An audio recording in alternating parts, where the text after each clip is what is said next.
And the analysis of Shields and Brooks, that is Syndicated columnist Mark Shields and New York Times columnist David Brooks. Gentlemen, it's good to see you both.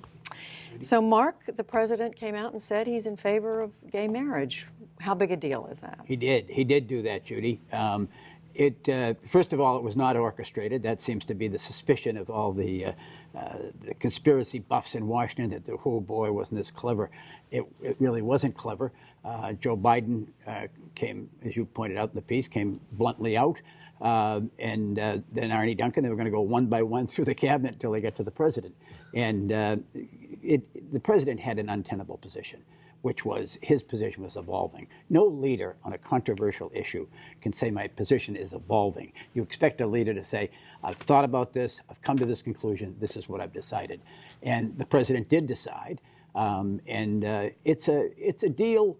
How big a deal it's going to be, I would say this, for the Democrats are trailing the Republicans in enthusiasm about this election. Quite the opposite of 2008, when all the enthusiasm and intensity was on the Democratic side. This may generate some enthusiasm among those younger voters who were so energized in 2008 and are far less so in 2012. What about the import of the president doing it? How's history going to look back?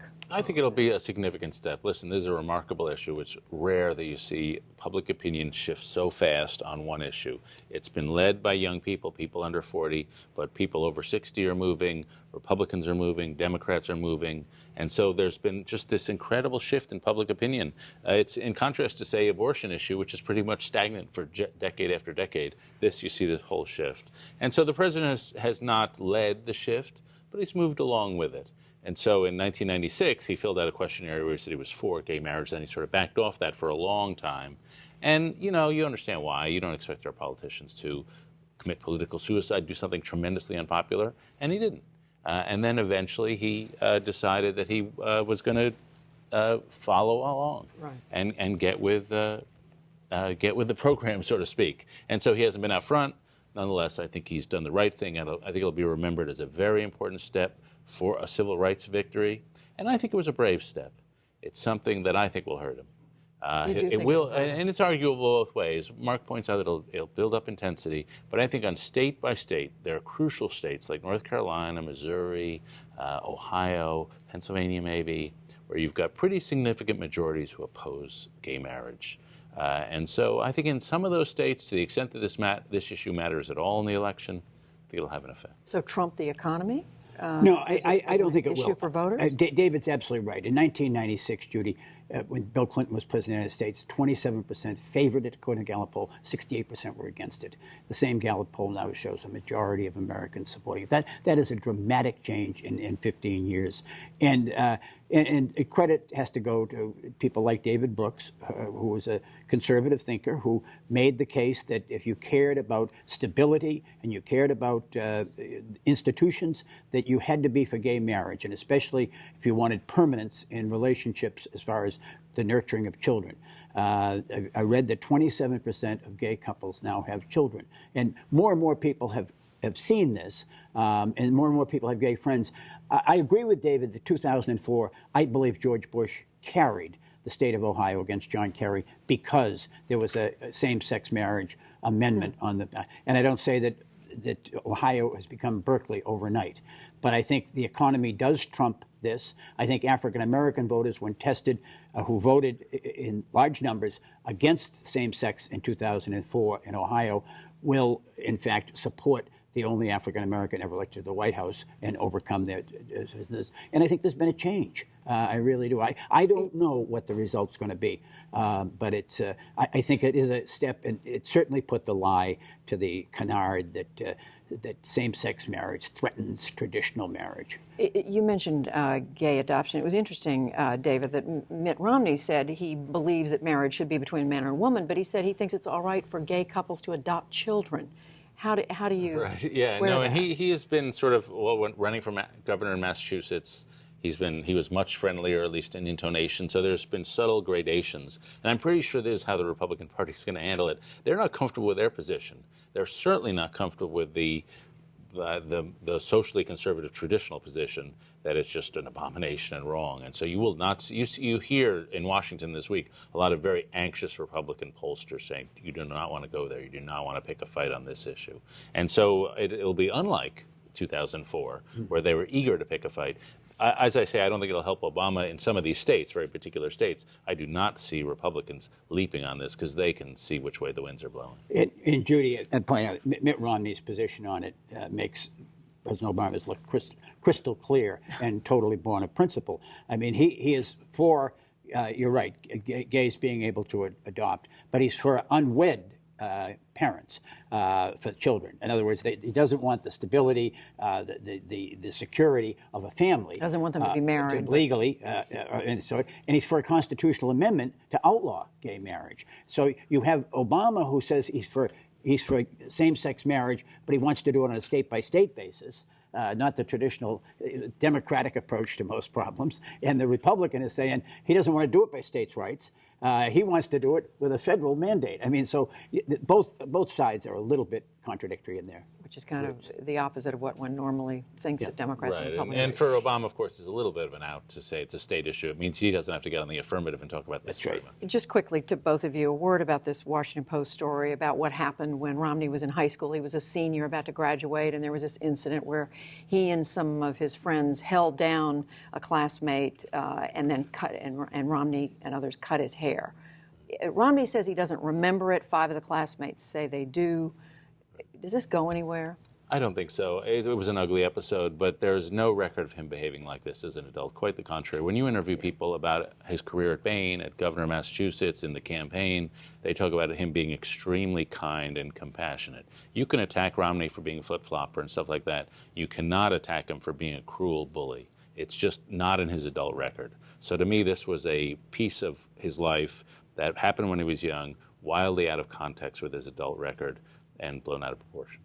Markey says he doesn't remember it, but he says if he did something wrong, then he's sorry for it. If I offended anybody by holding him down, cutting his ear off, and bullying him, of course, if it did happen, as his classmates testify that it did, he does remember it because it's an unhappy chapter. He'd prefer not to remember it, but I do not think it has any legs as a political issue.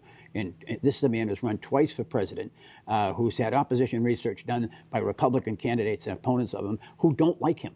I mean, who would use just about anything they could. And there is no pattern of his abusive behavior that I've ever heard of, save this one incident, which is ugly and offensive, and one that he would like to disremember.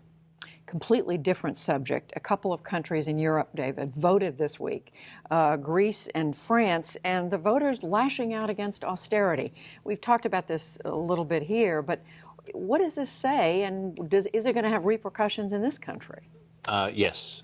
First, what it says, and let's first define what the austerity is that we're talking about in Europe. Right. Some countries in Europe, like Greece and some of the smaller Central European countries, have actually cut spending. None of the other big countries have. In France, in Britain, in Italy, in Spain, spending is still going up. Some of them have promised future spending cuts, and a lot of them have raised taxes. So a lot of the austerity is not spending cuts, it's tax increases primarily. And so the austerity, it doesn't have a clear relationship to what we're arguing about here about whether we should cut spending. Nonetheless, it is true that economies around the world are in terrible shape and incumbents are losing. Gordon Brown lost in Britain, Sarkozy now. People are getting thrown out by angry electorates. And so it's a perilous time to be an incumbent. Unemployment was at a 13-year high in France. Austerity, I think, define it what one will, hasn't worked, and certainly hasn't worked in Great Britain. And they're just the closest to us, a country with its own economy and most comparable. And I just could not believe that the Republicans in the House of Representatives doubled down in austerity. I mean, you could say it was an act of great high principle to vote to preserve every penny of defense spending, even though the Pentagon said they don't need it, and cutting literally billions from social programs like for the long-term unemployed and single mothers. It's just remarkable decision. They lost 16 Republicans in the House in doing so, and I think you're starting to see cracks in the Republican approach. And Romney now is going to be tied to this because he's endorsed the Republican House budget. This is not a vote that's going to stand necessarily, though, is it, David? It's a this symbolic is the House vote. And as I say, what the Republicans are trying to head off is where Europe is, where some of those countries, namely Greece, they have to stabilize their debt. They have no choice. They have a different currency situation, but they have no choice. And the Republican point is we need to prevent us from getting there. Nonetheless, I sort of agree with Mark. It's just a politically unsustainable position to be cutting food stamps and all this other stuff and not touching the defense budget. I understand the need to have a strong defense and to preserve, our ability to project power. And it's fine to lay down a marker for your base. It's just not a sustainable position. I think Republicans are making a big mistake. He was cutting Meals on Wheels and child care assistance. Child care, exactly. And Judy, just to add one thing to the point that David makes, Ronald Reagan doubled the defense budget in 1981. But Ronald Reagan also signed the largest tax increase in the history of the United States in 1982 to pay for it. I mean, what the House Republicans' position is now, they will not raise a penny of revenue from any sorts. They voted actually to support farm subsidies for farmers while cutting food stamps and to preserve them rather than to pay for the food stamps. And I just think that's going to be a politically difficult position for the Republicans to maintain in the campaign. Two speed answers. The loss of Dick Lugar in Indiana this week, running for re-election. Yeah, I think he lost primarily because he was getting older, paid a lot of attention to foreign policy. People want this change, and he was the personification of the establishment. Nonetheless, it sends a message, don't compromise, and other Republicans and other Democrats will learn that lesson. And Mark, in West Virginia, the president running in the Democratic presidential primary, 60% of the vote against a convicted felon who got 40%.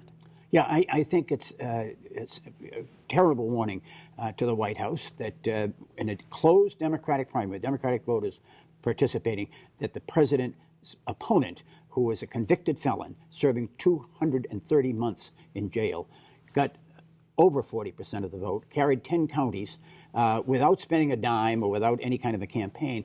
And Judy, to me, I mean, it just says something that when the Democratic United States Senator will not say whether he voted for the president in the primary against a felon, nor will the Democratic governor. I mean, that's a warning that you're in trouble. That may be a warning. I'm for voting for felons. It saves time.